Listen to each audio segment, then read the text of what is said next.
Once upon a time, in the grand kingdom of Darwajapur, King Taimur grew tired of the foolish decisions made in his court. Every day, ministers argued over petty matters, merchants quarreled over worthless goods, and scholars debated senseless theories. One morning, as he sat on his golden throne listening to yet another ridiculous dispute about whether a goat's shadow should be taxed, the king could no longer bear it. He rose from his seat, silencing the court with a single gesture. Enough, he bellowed. I have had my fill of fools. If there exists a truly wise man in this kingdom, let him prove his wisdom. I declare a grand challenge. Whoever brings me the most foolish person in the land shall be rewarded with gold, land, and the title of the wisest in Darwajapur. The announcement spread like wildfire. Every ambitious man in the kingdom saw it as an opportunity, but none were more determined than Rafiq, a young man known for his curiosity. He had no great wealth, no noble title, and no extraordinary skills, except an insatiable desire to seek answers.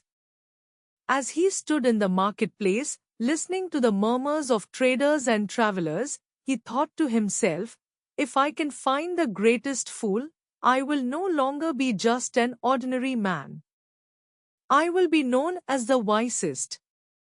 And so, with a heart full of ambition, Rafiq set off on his journey. His first stop was a bustling marketplace, where he encountered a merchant named Gulbaz. Unlike other sellers offering spices, silks, and jewels, Gulbaz had something truly bizarre: shadows. He stood on a wooden crate, shouting, "Step up, step up. Buy your very own shadow. Own the shadow of a rich man and become wealthy. Buy the shadow of a thief and learn his cunning ways." A curious crowd gathered, and to Rafiq's amazement, people were handing over their coins in exchange for empty boxes. Rafiq chuckled. Surely, these buyers are fools. But as he prepared to take one of them to the king, he hesitated. Wait, who is the real fool? The one buying an empty box, or the seller who convinced them to buy it? He scratched his head and moved on, realizing that his quest would not be as easy as he had imagined. As he wandered into a nearby village, he was drawn to the sounds of an argument. A man stood in the middle of the street, pointing angrily at a donkey. "You stubborn beast! You stepped on my foot. Apologize at once." The donkey, of course, said nothing. But the man was persistent. "I will not move until you say sorry." The villagers laughed, and Rafiq, shaking his head, thought, at last, I have found the biggest fool. But before he could take the man to the king, an old woman whispered to him, "Ah, young man, be careful.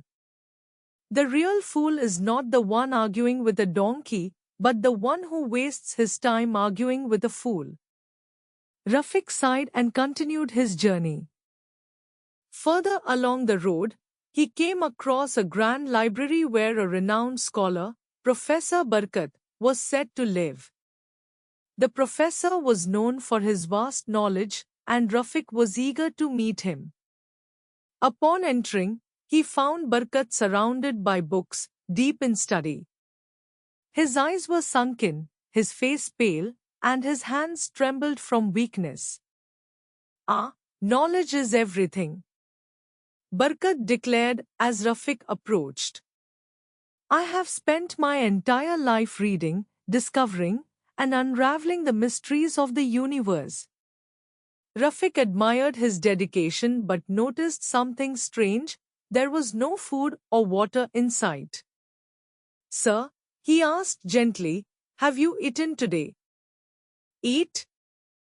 Who has time for such trivial matters when the secrets of the world await? The professor scoffed. Moments later, Barkat collapsed from exhaustion, and his servants rushed in with food and water. As he watched them revive the scholar, Rafiq shook his head. How wise can a man be if he forgets the most basic need, his own survival? But once again, doubt crept into his mind. Is it foolish to dedicate oneself to knowledge, or is it foolish to mock someone for their passion? He left without an answer. His journey led him to a hidden village, a place where everything was backward. People walked on their hands, spoke in riddles, and followed strange laws. The mayor of the village, a stout man with a long beard, welcomed Rafiq and declared, "In our land, the sun rises in the west and sets in the east. Whoever disagrees shall be exiled." Rafiq smirked. "Finally, I have found the most foolish people in the kingdom." But just as he prepared to bring them to the king, the mayor laughed. "Foolishness is relative, traveler," he said. "To you, we may seem mad, but in your world, aren't there people who follow absurd rules without question? Are they not fools too?" Rafiq had no answer. Defeated and exhausted, he returned to the king, empty-handed. "I have traveled across the land, Your Majesty," he admitted. "I have seen many foolish people, yet I have failed in my quest." King Tamur leaned forward with an amused expression. "And why do you think you failed?" "Because every fool I met was not entirely foolish. In some way, they all had wisdom." The king clapped his hands. "Exactly. Now tell me, Rafiq, after all this, who is the greatest fool?" Rafiq hesitated, then realization struck him. "It was me. I traveled across the kingdom searching for foolishness, only to find that wisdom and foolishness often walk hand in hand." The king smiled, pleased with the answer. "Well done, Rafiq. The true fool is the one who thinks he is wiser than all." And so, instead of gold or land, Rafiq was rewarded with something far greater, a lesson that would last a lifetime. From that day forward, he no longer sought foolishness in others, but wisdom within himself. Moral of the story: the world is full of fools, but before pointing fingers, one must reflect on their own actions.